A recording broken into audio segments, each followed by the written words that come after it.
I'm going to talk today about a couple of fairly basic concepts in AI. I've posted before, I've written about it, I've videos about it, how I've observed a lot of fear and anxiety about AI. And I think that one of the first steps in overcoming that is just understanding what some of the concepts are. You might not be a programmer or ever work directly in creating AI applications, but it's going to permeate through all of our lives and businesses in a number of ways. So the more we can understand it, the more we can um, alleviate some of that fear and anxiety. So today I want to talk a little bit about large language models, or LLMs, and narrow language models, which is an NLM.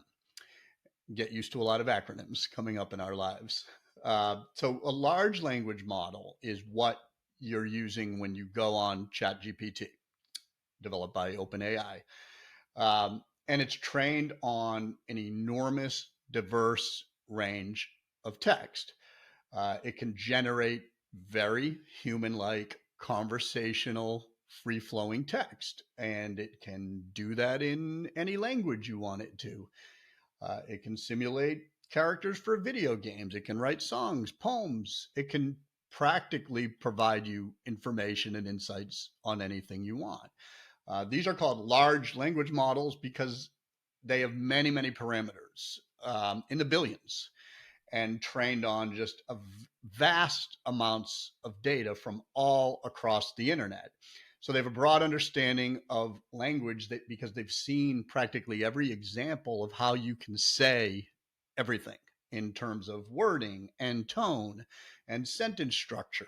And that's how it's able to have very human like conversations with you when you ask it for a question or you ask it to complete a task. So like I said, you can have it generate a poem, you can have it write a song, you can have it provide a historical overview of a particular event, or practically anything you want. And then we have narrow language models, which is an NLM.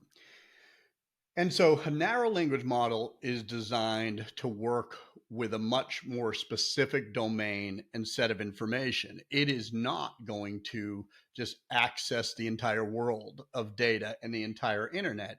It is going to be trained on a specific set of information. So an example of that, and we've been talking to many companies and clients about this and even implementing it for a couple, is let's say you're a pharmaceutical company and you put a chat bot right on your homepage, and people can ask that a question, and it is going to get its answers just from your data and your content that we train it on. And that can mean everything from your website to PDFs that we feed into it. We can basically give it anything, but it is not accessing all that other information that a large language model like ChatGPT is getting. It's confined to the information that we have it connected to. So for instance, it's going to be very good at providing those answers that are relevant to your information, but it won't be able to do it in the context like for instance, I mean, someone wouldn't be able to say, tell me about that dosage information of this drug, but do it in the form of a Eminem rap song. It doesn't have access to that.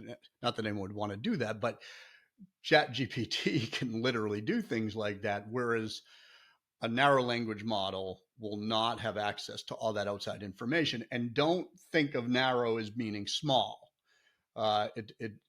It's you could have tens of thousands of products, all with their own specs, data, PDFs, and still have that connected to a narrow language model and a chatbot on your website, or on a portal that's specific for your salespeople, or maybe it's a portal specifically for HCPs.